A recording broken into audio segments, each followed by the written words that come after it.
హైదరాబాద్ అల్వాల్ ప్రాంతం నుంచి కరీంనగర్, మెదక్, ఆదిలాబాద్ జిల్లా పోయేటువంటి అనేక లక్షల మంది ప్రయాణికులకు వాహనాలకు సౌకర్యంగా ఉండాలనేటువంటి ఒక ఆ ప్రాంత ప్రజలందరి చిరకాల వాంఛకు అనుగుణంగా గౌరవ ముఖ్యమంత్రి గారు రేవంత్ రెడ్డి గారు ఈరోజు ఈ ప్రాంత ప్రయాణికులందరూ కూడా వాళ్ళ గమ్యస్థానం నుంచి హైదరాబాద్ చేరడం ఒక ఎత్తు అయితే ఇక్కడ నుంచి సిటీలో పోవడానికి అంతే సమయం పట్టేటువంటి పరిస్థితులల్లో ఈరోజు ఈ ప్రాంత ప్రజలందరి చిరకాల వాంఛకు ఫౌండేషన్ వేసిన ముఖ్యమంత్రి గారికి గట్టిగా ఒకసారి చప్పట్లతో ధన్యవాదాలు తెలియాల్సిందే సందర్భంగా కోరుతా ఉన్నాను. అందుకు సహకరించినటువంటి కోమటిరెడ్డి వెంకటరెడ్డి గారికి, ఆర్ఎన్బి, హెచ్ఎండిఏ, జిహెచ్ఎంసి అందరు అధికారులందరికీ కూడా పేరు పేరున ధన్యవాదాలు, అభినందనలు తెలియజేస్తూ మరి ఈ కార్యక్రమంలో అనేక మంది ముఖ్యులందరూ కూడా పెద్దలు వచ్చినారు. వారందరికీ స్వాగతం చెప్తూ ఈ రోడ్డు 30-40 సంవత్సరాల నుంచి మిలిటరీ కంటోన్మెంట్కు ప్రభుత్వానికి మధ్య నలుగుతూ ఉండేటువంటి రోడ్డు ఇది.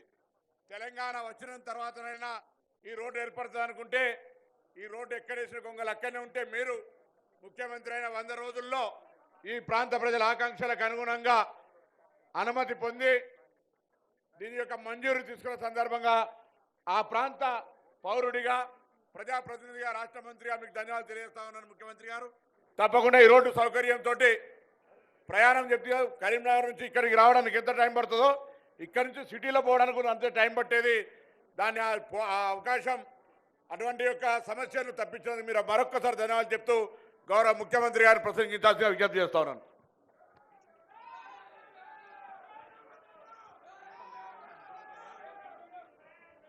ఈరోజు రాజీవ్ రహదారి ఎలివేట్ కారిడార్ ప్రారంభోత్సవ కార్యక్రమానికి నాతో పాటు హైదరాబాద్ ఇన్ఛార్జి మంత్రి మిత్రుడు పొన్నం ప్రభాకర్ గారు, ఆర్ఎండ్బి శాఖ మంత్రివర్యులు కోమటిరెడ్డి వెంకటరెడ్డి గారు, శాసనసభ్యులు డాక్టర్ కవంపల్లి సత్యనారాయణ గారు, ప్రభుత్వ సలహాదారుడు హర్కర వేణుగోపాలరావు గారు, వేం నరేందర్ రెడ్డి గారు, మాజీ శాసనసభ్యులు మైనంపల్లి హనుమంతరావు గారు,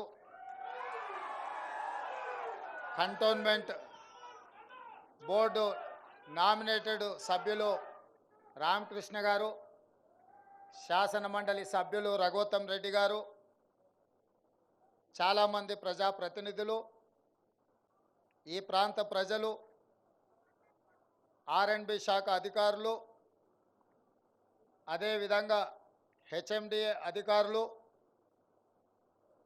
మున్సిపల్ శాఖ అధికారులు, ఇతర సిబ్బంది అందరూ కలిసి, ఆర్మీ అధికారులు కూడా, సోమశేఖర్ గారు మీరు కూడా వేదిక, ఆర్మీ అధికారులు ఈ కార్యక్రమంలో పాల్గొని దాదాపుగా 40 సంవత్సరాల నుంచి హైదరాబాదు నగరమే కాదు,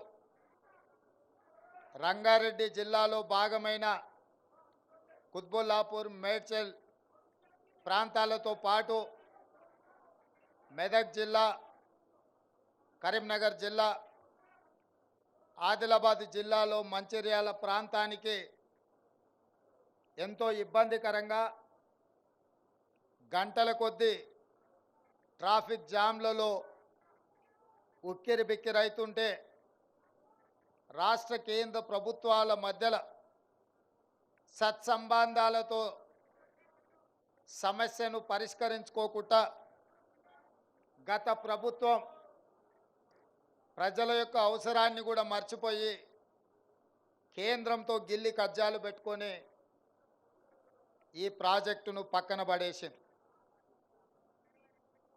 మేము అధికారం చేపట్టిన వెంబడే మా అధికారులతో మాట్లాడి, ఎందుకు అంటే గతంలో ఈ ప్రాంత పార్లమెంట్ సభ్యుడిగా ఎన్నోసార్లు నేను కేంద్ర ప్రభుత్వానికి ఈ విషయాన్ని తెలపరచడం జరిగింది. రక్షణ శాఖ మంత్రి గారితో కూడా నేను మాట్లాడడం జరిగింది. కంటోన్మెంట్ బోర్డు సమావేశాలలో కూడా బోర్డు అధికారులతో చర్చించడం జరిగింది.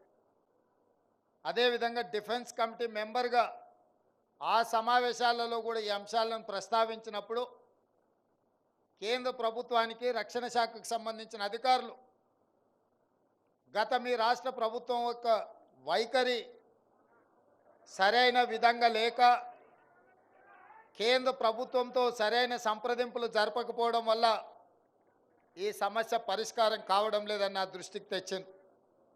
మేము బాధ్యత తీసుకున్న ఎంబడే అధికారులను పిలిచి సమీక్షించి ఈ అంశాలను అన్నిటినీ తీసుకొని ప్రధానమంత్రి నరేంద్ర మోడీ గారిని, రక్షణ శాఖ మంత్రి రాజ్నాథ్ సింగ్ గారిని కలిసి ఈ ప్రాజెక్టు యొక్క ప్రాధాన్యత, ప్రజల యొక్క అవసరము, వీటన్నిటిని వారికి సంపూర్ణంగా వివరించడం జరిగింది. ఆ సందర్భంగా వారు రాష్ట్ర ప్రభుత్వం కూడా కొన్ని, కేంద్ర ప్రభుత్వం ముఖ్యంగా రక్షణ శాఖ వికారాబాదులో పూడూరు దగ్గర నేవీ విభాగానికి సంబంధించిన భూముల కేటాయింపులో కూడా రాష్ట్ర ప్రభుత్వం సరైన నిర్ణయం తీసుకోకపోవడము, అదేవిధంగా చాంద్రాయణగుట్ట ప్రాంతంలో ఉన్న రక్షణ శాఖ ఆధీనంలో ఉన్న భూములను కూడా లీజ్ రెన్యువల్ చేయకుండా కేంద్ర ప్రభుత్వాన్ని, రక్షణ శాఖని ఇబ్బంది పెట్టి ఈ సమస్యల్ని పరిష్కరించుకోకుండా జటిలం చేస్తున్నారని చెప్పి మంత్రులు నా దృష్టికి తీసుకురావడం జరిగింది. ఆర్థిక శాఖ మంత్రి నిర్మలా సీతారామన్ గారిని కూడా మేము కలిసినప్పుడు వారు గతంలో డిఫెన్స్ మినిస్టర్గా ఉన్నప్పుడే కంటోన్మెంట్ బోర్డు ప్రాంతంలో రోడ్లను ఆర్మీ అధికారులు మూసేస్తే కూడా వారు ప్రజల అవసరానికి ఆ రోజు రోడ్లను తెరిపించినప్పుడు కూడా ఈ అంశాలను రాష్ట్ర ప్రభుత్వం దృష్టికి తీసుకొస్తే రాష్ట్ర ప్రభుత్వం స్పందించకపోవడం వల్ల ఈ సమస్యలన్నీ కూడా దీర్ఘకాలికంగా వాయిదా పడుతూ వస్తున్నాయని చెప్పి వారు నా దృష్టికి తీసుకురావడం జరిగింది. ప్రధానమంత్రి, రక్షణ శాఖ మంత్రి, అదేవిధంగా ఆర్థిక మంత్రి నిర్మలా సీతారామన్ గారితో కలిసి మాట్లాడిన తర్వాత ఈ పనుల సాధనలో రాష్ట్ర ప్రభుత్వ వైఫల్యం గతంలో కొట్టొచ్చినట్టుగా నా దృష్టికి వచ్చింది. అందుకే అధికారులను పిలిచి సమీక్షించి తక్షణమే కేంద్ర ప్రభుత్వం, రక్షణ శాఖకు సంబంధించిన తెలంగాణ రాష్ట్ర ప్రభుత్వం తీసుకోవాల్సిన నిర్ణయాలు ఒక అడుగు ముందుకు వేసి పూడూరులో 2900 ఎకరాల భూమిని తక్షణమే నేవీ అధికారులకు అప్పజెప్పడం జరిగింది.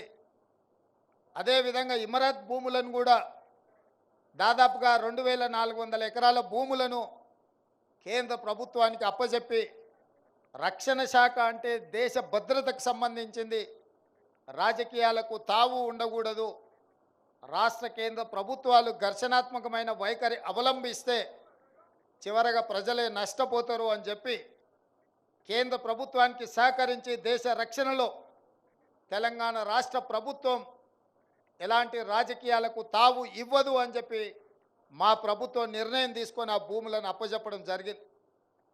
మొదటి అడుగు మేమేసి కేంద్ర ప్రభుత్వానికి సహకరించి కేంద్ర ప్రభుత్వాన్ని కూడా మాకు సహకరించండి, ఈ ఎలివేటర్ కారిడార్స్ కట్టకపోతే రంగారెడ్డి జిల్లాలో మేడ్చల్, కుత్బుల్లాపూర్ ప్రాంతం అభివృద్ధి ఆగిపోతుంది.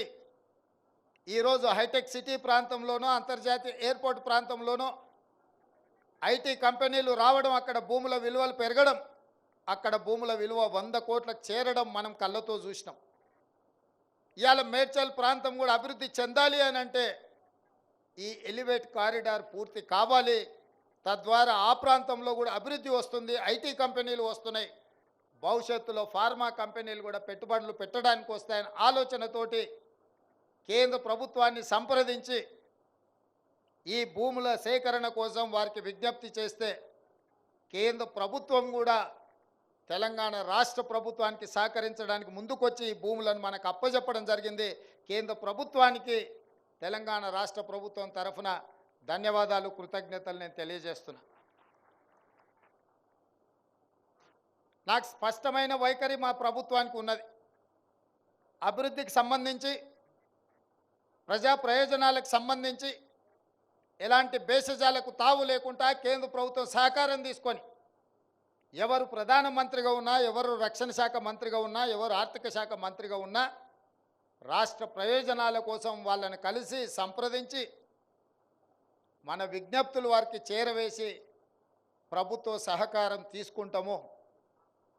నిన్న మొన్న ప్రధానమంత్రి గారిని కలిసి రాష్ట్రానికి వచ్చినప్పుడు స్వాగతం పలికి రాష్ట్ర ప్రజల యొక్క అవసరాలను, అది తుమ్మిడేటి కావచ్చు, మూసీ రివర్ ఫ్రంట్ కావచ్చు, మెట్రో రైలు కావచ్చు, పాలమూరు రంగారెడ్డి ఎత్తిపోతల జాతీయ ప్రాజెక్టు కావచ్చు, ఇతర రక్షణ శాఖకు సంబంధించిన భూములు రాష్ట్ర ప్రభుత్వానికి బదలాయించాల్సిన విషయాలలో సంపూర్ణంగా వారికి విజ్ఞాపన పత్రాలు ఇవ్వడం జరిగింది.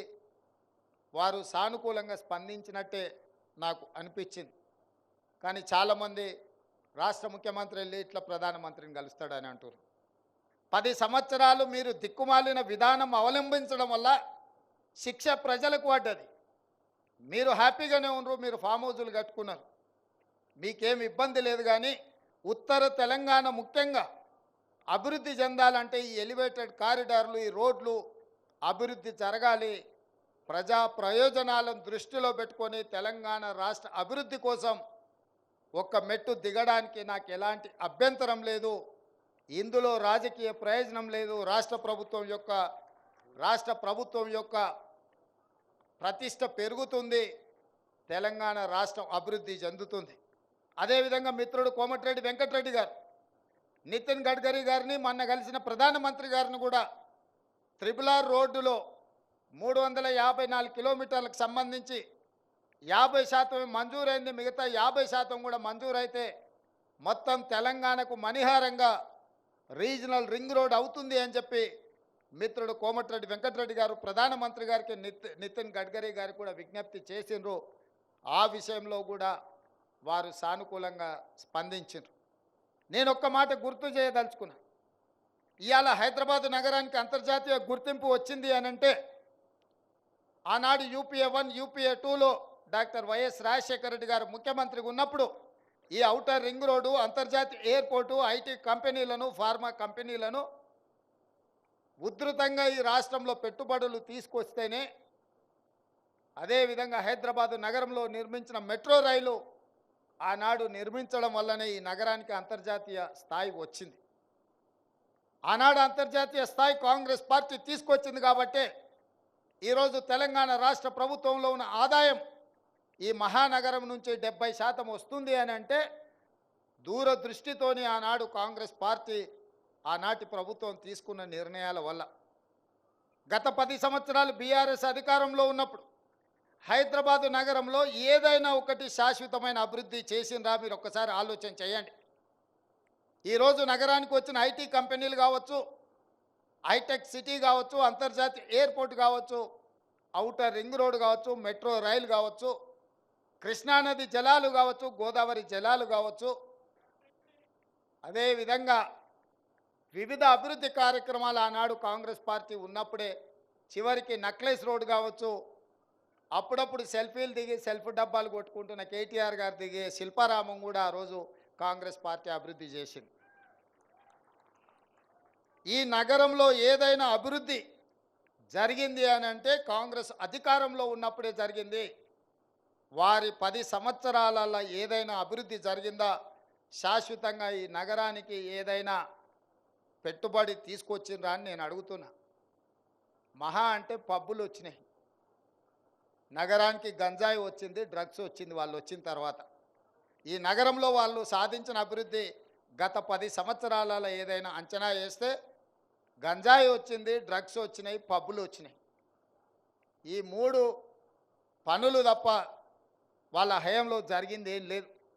అందుకే మేము వచ్చిన ఎంబడే రాష్ట్ర అభివృద్ధి కోసం అవసరమైన ప్రణాళికలన్నిటిని సిద్ధం చేసుకొని కేంద్ర ప్రభుత్వాన్ని, కేంద్ర మంత్రులను, ప్రధానమంత్రిని కలిసి రాష్ట్ర అభివృద్ధి కోసం మేము కృషి చేస్తున్నాం. ఆ కృషిలో భాగంగానే ఇవాళ 40 సంవత్సరాల ఆకాంక్ష ఉత్తర తెలంగాణ అభివృద్ధికి ముఖద్వారమైన ఈ ఎలివేటెడ్ కారిడార్సు దాదాపుగా 2500 కోట్ల రూపాయలతోని 18.5 కిలోమీటర్లు 6 లేన్ రోడ్డు ఈరోజు మనం ప్రారంభించుకున్నాము.